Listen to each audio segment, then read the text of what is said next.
नमस्कार। कफी गफमा आज हुनुहुन्छ। पछिल्लो समय या धेरै लामो समयदेखि चाहिँ कविता लेखन क्षेत्रमा सक्रिय रूपमा लागिरहनु भएको कवि श्री सिसा राई, उहाँलाई आजको एपिसोडमा कफी पिउनको लागि निम्तो दिएको छु र हाम्रो निम्तोलाई स्वीकारेर आउनुभएको छ। उहाँलाई म स्वागत दिन चाहन्छु। नमस्कार सर। नमस्कार सर। आजभोलि के पढ्दै हुनुहुन्छ?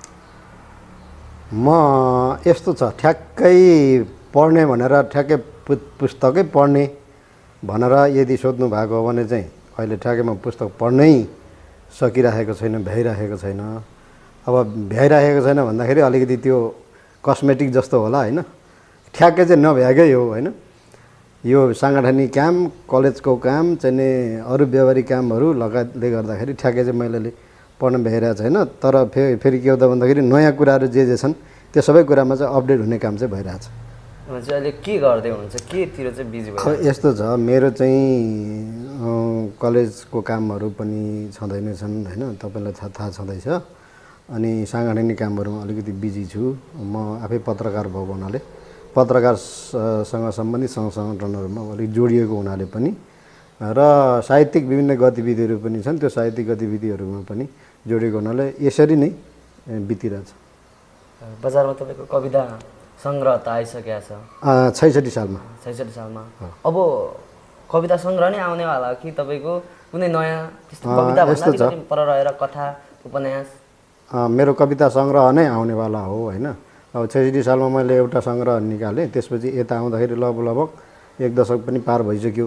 अब अर्को अङ्क निकालौँ भनेर चाहिँ नै मैले तयारी गरिराखेको छु। तर त्यो के भन्दाखेरि कविताहरू अलिक पुगिरहेको छैन। त्यो अब जति लेखिया छन् त्यो अलिक पुगेन भन्ने छ। अब सङ्ख्याको हिसाबले पनि र गुणको हिसाबले पनि नपुग्या हुनाले त्यो अलिकति पर्खिनुपर्छ, अलिक दिन पछि मात्र निकाल्ने भन्ने सोच भइरहेछ।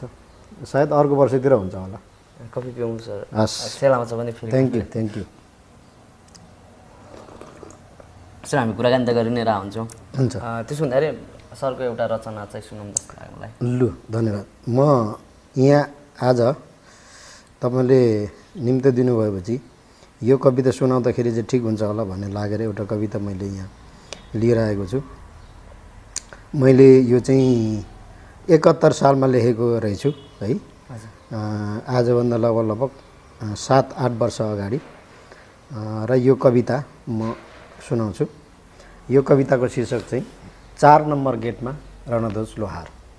कविताको शीर्षक 4 नम्बर गेटमा रणध्वज लोहार। मेरो पनि छातीभित्र सद्भाव टुसाउने मन छ, कतै कसैका चोइटिएका भए जोडौँ भनेर सहभोजमा आएको हुँ। भित्र पस्नै नपाएपछि मेरो त मन पिटिक्कै भाँचिएको छ। घनले जति ठोक्दा पनि जोडिन नसकेपछि रन्थनिँदै यहाँ आइपुगे। असोज 1 गतेका दिन यो वर्ष पनि विश्वकर्मा मन्दिरको गेटमा रोके मलाई कागजको फुल अठ्याएका मान्छेहरूले। म नै विश्वकर्मा हुँ, यो मन्दिरको देवता म नै हुँ लाग्थ्यो। अब म स्वायत्त छु, तर मेरै मन्दिरमा प्रवेश निषेध गरिएको छ मलाई। देश देवता बिनाको मन्दिरमा अलच्छिनी पूजा गरिरहेछन् अझै पनि मान्छेहरू। तिर्खालु देउरालीमा चिसो पानी पिलाउने त्यो कलधारो अर्जाप्ने मै हुँ। अर्जापेरै कलेटी परेका हुन् यी हातहरू। उकालो खडेरीबाट घिस्रिँदै त्यही धारो समातेर उभिन्छन्। पानी पिएर तङ्ग्रिन्छन् र मलाई धारा छुन दिँदैनन् रुद्रघन्टी सुकेका यी मान्छेहरू। क्युरियोमा सजाइएका चाउचाउका पोका सटरभन्दा परबाट औँल्याउन लगाएर सोकेसमाथि अलग्गै राखिदिन्छ साउजी। र पोकाको बिसले जम्मा 40 रुपैयाँ मेरो हातैबाट थुत्छ। किन्ने कोही भइदिए इमान बिक्ने समय हो यो।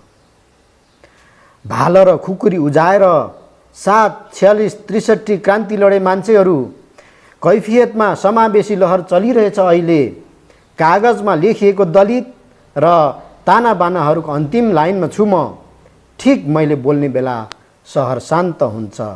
म मेरा सबै आवाजहरू बिस झैँ फेरि पिएर निलो अनुहारमा हराउँछु कतै। म त्यही लोहार हुँ जसले ती भाल र खुकुरी कमायो, म त्यही सान हुँ जसले खिएका धारहरू तिखार्यो। स्कुलमा छुवाछुत शीर्षकमा निबन्ध लेख्ने होमवर्क पाउँछ मेरो छोरा। रातभरि लेख्छ निबन्धमा नजरहरूले डढेको आफ्नै अनुहार। भोलिपल्ट जाँच्ने बेला मेरो छोराको कापी छुँदैन सामाजिक स्तर। विभेदको शब्दार्थ घोक्दा घोक्दै छुट्टीको घन्टी बज्छ। कटुवालकी छोरीसँग इन्टरकास्ट बिहे गरेको कसुरमा आरनबाट लछारेर नालीमा मिल्काइएको बाली घरे हुँ म बेहोस भएको हेरेर फर्कने साथीहरू।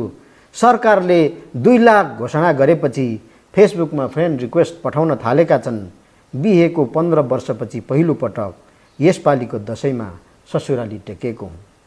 सरकार, तपाईँ चढेको हेलिकप्टर ओर्लिएको चोर बाटोबाट रुखमाथि चढेर धेरै पटक हेरेको छु मैले। हेलिकप्टरको पङ्खाले फालेको हावा जस्तै सहरमा आत्मनिर्णयको बतास चलेको सुने मैले। मलाई पनि यो हावामा सास फेर्ने रहर जागेर आयो। आज आफै आइपुगे। अहिले सिंहदरबारको 4 नम्बर गेटमा उभिएको छु। नयाँ वर्दीमा ठाँटिएर मैले नै अर्जापेको बन्दुक भिरेर घेरेका छन् 4 जनाले चारैतिरबाट। यहाँ कति घेरिरहँ म प्रश्नहरूले, कति भागिरहँ म मान्छेहरूबाट। म उत्तरहरूको अन्तिम खोजीमा यहाँ आएको हुँ। सरकार, यो गेट छिचोलेर तपाईको सामुन्ने उभिन म सबै विधि पुरा गर्न तयार छु। तर म कामी हुँ, यस्तै नै छु। तपाईको अघि सुकिलो देखिनकै लागि म मेरो जात फेर्न तयार छैन। मेरो नाकको प्लास्टिक सर्जरी गर्न तयार छैन। मेरो नाकको प्लास्टिक सर्जरी गर्न तयार छैन। धन्यवाद। जस्तो सामाजिक विभेदमाथि यति गम्भीर भएर लेख्नु भएको छ र तपाईँको कविताहरू प्राय सामाजिक विभेदमाथि नै लेखिएको कविताहरू पढ्न पाइन्छ र जस कविताको मार्फतबाट समाज परिवर्तन गरौँ भन्ने सोचमा लेखिरहनु भएको जस्तो लाग्छ मलाई चाहिँ। र यो कविताको रचना गर्वतिर जान मन लाग्यो मलाई। यस्तो छ, यो कस्तो भयो भने अब जो मैले कविता लेखेको छु रणध्वज लोहार, उहाँ पनि पत्रकार नै हो र मेरो एकजना अभिन्न मित्र, धरानकै पत्रकार हो, तपाईँ पनि चिन्नुहुन्छ। उहाँसँग हामी संयोगले एउटै ट्रेनिङमा पऱ्यौँ, पत्रकारिता ट्रेनिङमा। र यो लगभग 7-8 वर्ष अगाडिकै कुरा हो। इलाममा थियो त्यो ट्रेनिङ र त्यो ट्रेनिङ 2 दिनको थियो। 2 दिनको ट्रेनिङमा पहिलो दिनको ट्रेनिङ सकियो। पहिलो दिनको ट्रेनिङ सकिएपछि अब इलामको रमाइलो हावा होइन, चाहिँ खुल्ला ठाउँ रमाइलो गर्ने भन्ने भयो। अब बाहिर कतै घुम्न जाने, अब कोही चाहिँ भित्र बस्ने भन्ने भयो। अनि हामी चाहिँ केही मान्छेहरू चाहिँ ट्रेनीहरू मतलब तालिम लिने मान्छे पत्रकारहरू चाहिँ सो गफ गर्दै रमाइलो गर्दै बसिरहेको थियौँ। त्यतिखेरै एकजना कसैले चाहिँ ल सबैले आफ्नो जीवनमा भएको अथवा टच गरेको, आफूलाई लाइफमा सबैभन्दा टच गरेको त्यस्तो कुनै घटना सुनाउने भनेर एकजनाले अब त्यत्तिकै भन्न थाल्नुभयो कि। अनि त्यसै क्रममा चाहिँ हाम्रो रणधजी चाहिँ अगाडि सर्नुभयो क्या। ल म भन्छु भनेर उहाँ अगाडि सर्नुभयो। अगाडि सरेर उहाँले आफ्नो चाहिँ अनुभव सुनाउँदै गर्दाखेरि उहाँले के भन्नुभयो भने, के अरे म चाहिँ 15 वर्षपछि पहिलोपटक ससुराली जाँदैछु यो साल भनेर उहाँले भन्नुभयो। 15 वर्षपछि, बिहेको 15 वर्षपछि म पहिलोपटक मेरो ससुराली जाँदैछु भन्ने समथिङ मैले आफ्नो केही अनुभवहरू सुनाउन थाल्नुभयो। र किन रहेछ त भन्दाखेरि चाहिँ उहाँले इन्टरकास्ट बिहे गर्नुभएको रहेछ र उहाँले चाहिँ छेत्रीको छोरीसँग बिहे गर्नुभएको रहेछ। उहाँ आफै दलित हुनुभयो होइन। उहाँले चाहिँ छेत्रीको छोरीसँग बिहे गरेको हुनाले उहाँको चाहिँ ससुरालीले नस्वीकारेपछि उहाँ र उहाँको वाइफ दुवैजना चाहिँ 15 वर्षसम्म सासू ससुरासँग चाहिँ ससुरालीसँग यो कविता नो कन्ट्याक्ट।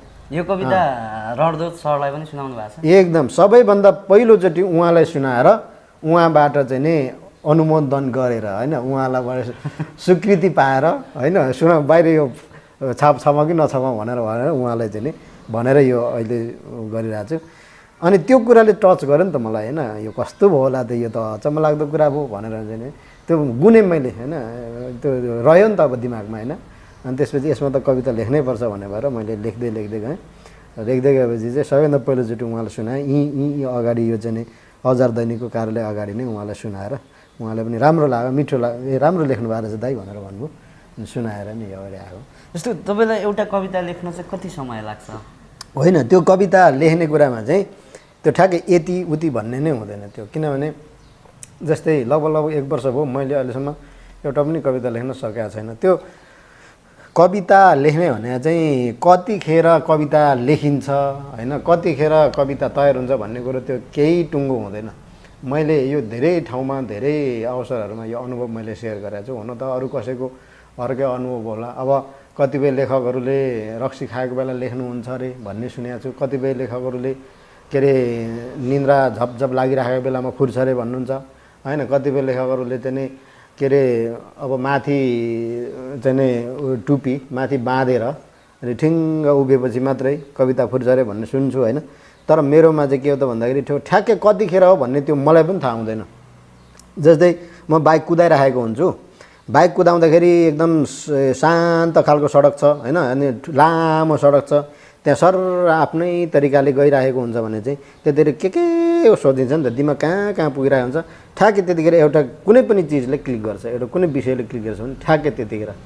अब तपाईँ यहाँ भन्दाखेरि अलिकति हाँसी मजाक जस्तो होला, म जब कमोडमा बस्छु नि लङ टोइलेट गर्नको लागि कमोडमा बसिरहेको बेलामा एकछिन शान्त हुन्छ नि त, हो त्यतिखेर पनि कतिपय मेरो चाहिँ नि दिमागमा कविताको प्लट बनेको छ क्या होइन, मेरो आफ्नो अनुभव सुनाएको भने चाहिँ त्यो कविता कतिखेर तयार हुन्छ, कतिखेर प्लट बन्छ त्यसको त्यो थाहा हुँदैन। र त्यो लेख्ने पनि के हो त भन्दाखेरि प्लट बनिसकेपछि त लेख्न त ल म लेख्छु भनिसकेपछि त लेख्ने कुरो भइहाल्यो, प्लट बन्ने कुरा चाहिँ पहिलो कुरा हो। त्यो जस्तै आमाको पेटमा नानीको भ्रूण बने जस्तो के, नानीको भ्रूण कतिखेर बन्छ भन्ने कुरा त त्यो लगभग होइन, त्यो अनसर्टेन हुन्छ नि त होइन, त्यस्तै नै हो त्यो। कफी हस् हस्, थ्याङ्क यू। सेला हुनसक्छ त्यसो हुँदाखेरि जस्तो सर तपाईँको कविताहरूमा हामीले जस्तो मैले अघि पनि भने समाज परिवर्तन हुनुपर्छ, समाजमा भइरहेको विभेदका कुराहरू विकृतिका कुराहरू उठाइरहनु भएको हुन्छ, त्योभन्दा बाहिरको कविताहरू खासै हामीले पढ्न पाइएको छैन। अब यसमा अलिकति म जोडौँ है। अब तपाईँले ठिक भन्नुभयो, त्यो सामाजिक विभेद अथवा सामाजिक विषयहरू भन्नुभयो, तर यसमा अझ अलिकति म यसमा थपेर के भन्छु भने मेरो कविताहरूमा सामाजिक विभेद त छ नै होइन, तर सामाजिक विभेदभन्दा ठुलो कुरा चाहिँ पहिचानको मुद्दा छ। म लेख्ने भनेको पहिचानको मुद्दामा लेख्ने हो। अब अहिले तपाईँले हेर्दाखेरि सर्लकै यो कवितामा पनि सामाजिक विभेद देख्नुभयो, तर यो जो रणध्वज लोहार भन्ने पात्र छ नि उसले त के खोजिरहेछ भन्दाखेरि पहिचान खोजिरहेछ नि त। 4 नम्बर गेटमा भित्र छिर्न उसले पाइरहेको छैन, ऊ खोजिरहेछ, भित्र छिर्न खोजिरहेछ। भित्र छिर्यो भने चाहिँ उसले त्यहाँनिर प्रधानमन्त्रीलाई भेट्ला अथवा मन्त्रीलाई भेट्ला, मन्त्रीलाई भेटेपछि आफ्नो कुरा राख्ला नि त। प्रधानमन्त्रीलाई भेट्नु भनेको सिर्फ एउटा व्यक्ति प्रधानमन्त्री अथवा पदलाई भेट्ने भने होइन नि त, त्यो त उसले मुक्ति पाउने कुरा पनि त सँग सम्बन्धित छ नि त। अब ऊ त्यहाँ छिर्न पायो भने चाहिँ के हो त भन्दाखेरि उसले केही आफ्नो अपनत्व आफ्नो मौलिकता भेट्ने कुरा हुन्छ। यो कविता चाहिँ एउटा पहिचान कविता हो भन्छु म।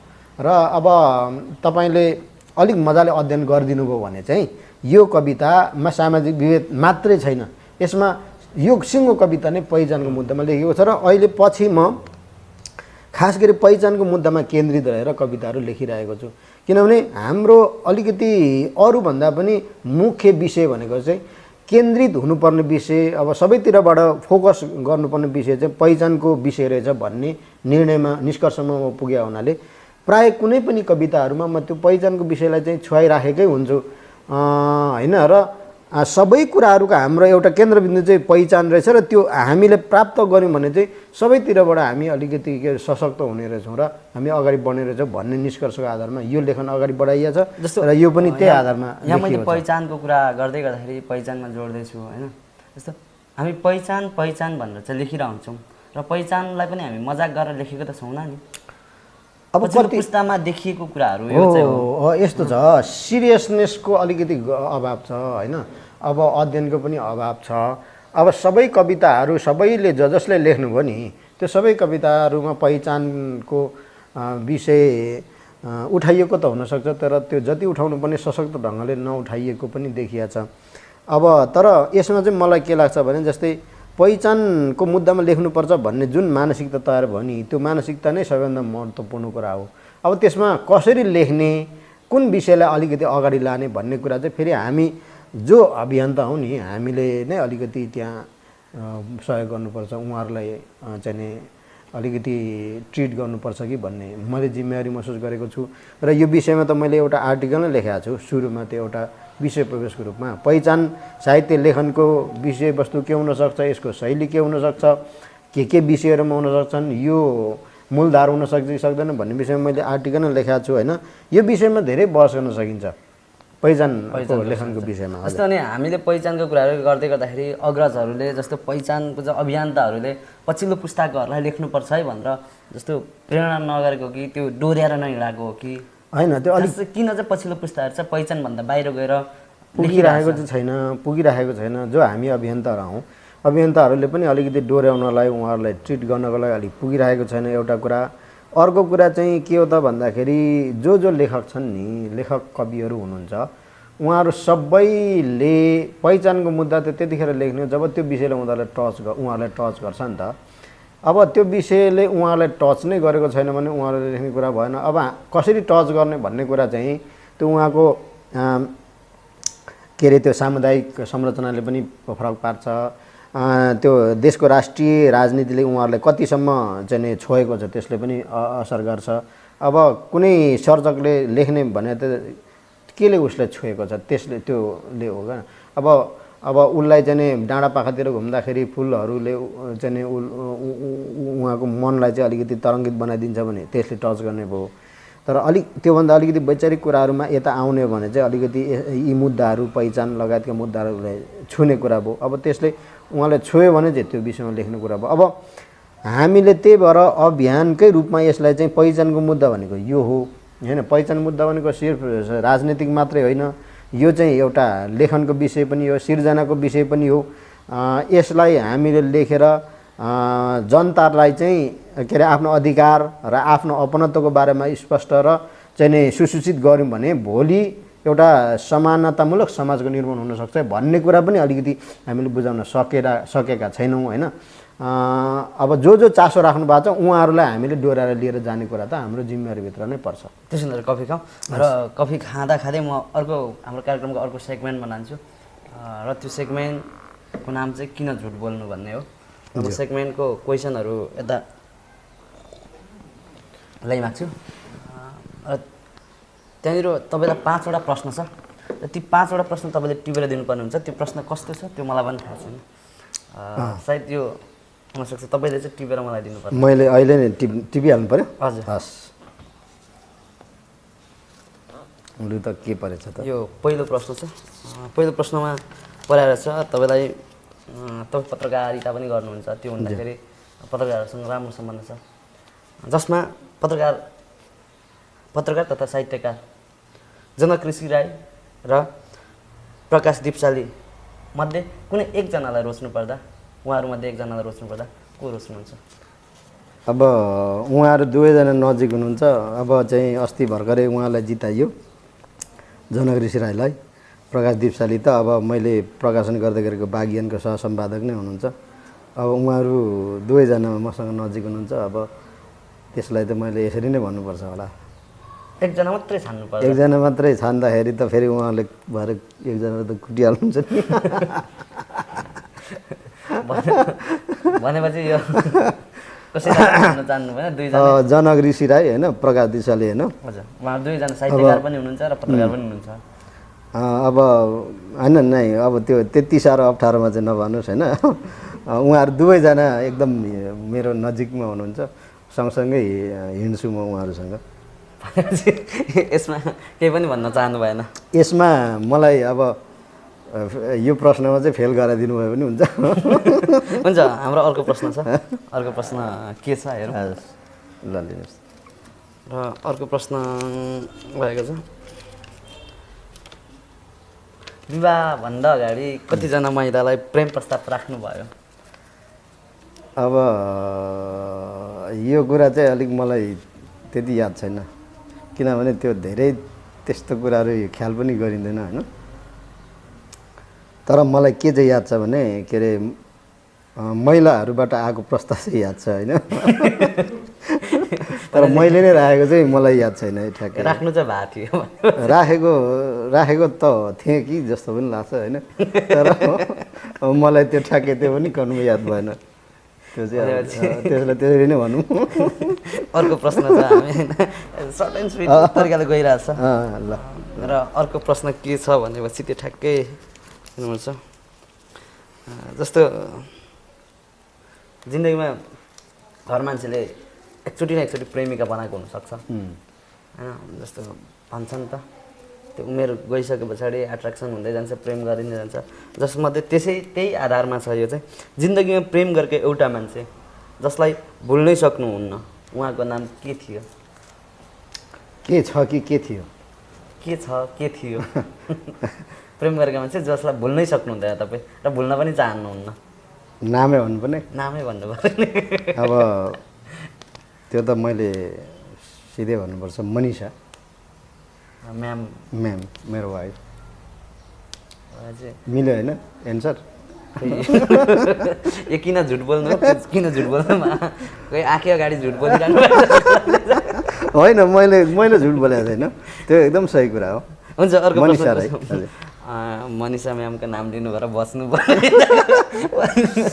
होइन त्यसलाई झुट भन्न मिल्दैन त्यो सायद ए सरी होइन ठिक छ केही छैन यहाँ अब यो हाम्रो चौथो प्रश्न हुनसक्छ यो पनि त्यस्तै छ विवाह गरिसकेपछि प्रेम प्रस्ताव आयो कि नै विवाह गरिसकेपछि प्रेम प्रस्ताव विवाह गरिसकेपछि नै आएको छैन त्यो त झुट बोल्नु हुँदैन होइन आएको छैन जस्तो किनभने अब के हुँदो रहेछ नि कविहरू भनिसकेपछि एक किसिमले हेर्छ नि त बजार नै अब त्यो अलिकति नजिक हुने कुरा एउटा त हो होइन तर प्रस्तावकै रूपमा त त्यस्तो आएको छैन किनभने अब विवाह गरिसकेपछि अब त्यो त सार्वजनिक नै गरियो होइन अब त्यसलाई त लुकाइएन नि त होइन जे सबैलाई थाहा भएको कुरा त्यसपछि अब त्यो जानी प्रस्ताव त अब कसरी आउने कुरा भएर होइन तर अलिक के हो नजिक दोस्ताना जस्तो होइन अलिक नजिक सहकार्य गर्न पाएँ भन्ने टाइपको त भयो होइन ठिक छ हामी अन्तिम प्रश्न जहाँ हुनसक्छ अन्तिम प्रश्न के छ तपाईँको लागि भन्ने चाहिँ म हेरिहालेँ उमेरमा कतिको चिठी लेख्नु भयो प्रेमपत्र होइन त्यसमा चाहिँ ढान्नु हुँदैन मैले प्रेमपत्र थुप्रो लेखेँ किनभने थुप्रो पत्र पनि आयो थुप्रो उत्तर पनि लेखियो यसमा पनि फेरि त्यही है मैले आफैले लेखेको चाहिँ सायदै छैन नै भन्दा पनि हुन्छ तर उताबाट धेरै आयो अब मैले यहाँ फेरि अलिक बढी स्मार्ट हुन खोजेको जस्तो हुन्छ होइन त्यो चाहिँ होइन उताबाट धेरै आयो मलाई स्कुल पढ्दाखेरि धेरैले मलाई पत्र लेख्यो किनभने स्कुलमा धेरै अलिक ट्यालेन्ट थिएँ कि स्कुलमा होइन अनि फर्स्ट बोय भनेपछि चाहिँ प्रायः केटीहरूले साथीहरूले चाहिँ के भने प्रेमपत्र नै लेख्ने अनि मैले उत्तर त लेख्नु पऱ्यो नि त फेरि होइन फेरि ठुलो होला भन्ने भयो होइन ठुलो भयो भन्ने भयो मैले नै लेखेको चाहिँ छैन मैले लेखिनँ आफै चाहिँ स्वतस्फूर्त चाहिँ यो हाम्रो सेगमेन्ट सक्यो र तपाईँको फेरि एउटा रचना सुन्छौँ सुनेपछि हामी केही कुराहरू त गरिहाल्छौँ हस् हुन्छ मिलनजी अब अर्को एउटा मेरो कविता छ यो मेरो कविताको शीर्षक छ बलिमान तिम्रो नाम के हो बलिमान नाम चाहिँ बलिमान फेरि तिम्रो नाम के हो भनेर सोधिरहेछ यो शीर्षकमा होइन बेलुकीको ठिक 8 बज्यो अबको 4 घन्टापछि वियोगान्त किताबको बाँकी अन्तिम पन्ना पल्टिनेछ अघिल्ला पन्नाहरू जस्तै यो पन्नामा पनि अमूर्त चित्रहरू मात्र कोरिनेछन् अस्पष्ट हरफहरू मात्र लेखिनेछन् देखिएन ल रातको 12 बज्यो पल्टियो अन्तिम पन्ना संस्मरणमा छोपियो वर्तमान यो 365 पन्नाभरि पढिरह्यो बलिमानले वार्पाक कम्पनहरू नाकाबन्दी स्वाधीनता र प्रतिकारका भाषाहरू पेट्रोलको लाइन र ओइलाएका जवानीहरू हलेसी सडक ब्रेकफेल र विभत्स छरिएका सपनाहरू ढ्याउ गरिरहेको सिंहदरबार र निलिएका आवाजहरू फेरि पनि बलिमानले भेटेन आफ्नो नाम कुनै पन्नाहरूमा च्यातिए पनि स्ट्याप्लरले गाँसेको पन्नामा समेत कसैको नाम हुन्छ भने किन लेखिएको छैन कुनै पन्नामा बलिमान कोसीमा सेतो बाढी आउँदा बगेका पन्नामा पनि कसैको नाम रातो मसीले लेखिन्छ भने किन छैन बलिमान नामको रङ? लेखिसकेर पनि मेटेर वा थुतेर किन फालिन्छ सधैँ बलिमान लेखिएको पन्ना? कतै लेखिएको भए पनि किन देखिँदैन, किन पढिँदैन उसको नाम? किन सधैँ सोधिन्छ बलिमानको अर्थ र परिभाषा? पछिल्लो अध्यायमा फेरि एकपटक दोहोर्याएर सबै पन्ना पढ्यो बलिमानले। कुनै पनि पन्नामा उसको नाम छैन, उसको जाति छैन, इतिहास छैन, भूगोल छैन, भाषा, लिपि, संस्कृति छैन, रङ्ग छैन, उमङ्ग छैन। आखिर को हो बलिमान? आखिर को हो बलिमान? सिरिहाङको बाउ, छलीमायाको लोग्ने, बाउसे, भूमिपुत्र, बलिमान सिप्तुङखा कि बलिमान सिङ्गो एउटा देश? ए नयाँ वर्ष के तिमी भन्न सक्छौ बलिमानको नाम के हो? धन्यवाद। मैले यसलाई ठ्याक्कै जोडिहालेँ। हजुर। बलिमानको नाम के हो? त्यसै पनि यो सब टाइटल शीर्षक नै एउटा मिठो कविता छ र यसको रचना गर्वतिर मलाई जानु मन लाग्छ। यो चाहिँ अब यस्तो छ, हाम्रो देशको संविधान होइन, यो कति सालमा लेखेको भन्ने ठ्याक्कै यहाँ होला। यो हाम्रो देशको नयाँ संविधान जतिखेर घोषणा भयो नि त्यो चाहिँ 72 सालमा हो। संविधान घोषणा भएपछि लेखेको कविता हो यो। यो पन्ना भनेर तपाईँले जुन यहाँ हेर्नुभयो त्यो पन्ना भनेको संविधानको पन्ना हो होइन।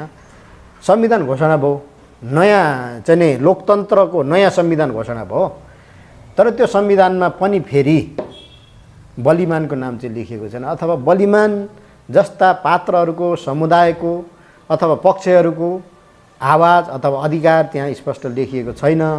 अझै पनि हामीले जति पाउनुपर्ने अधिकारहरू त्यो अधिकारहरू प्राप्त भएनन्।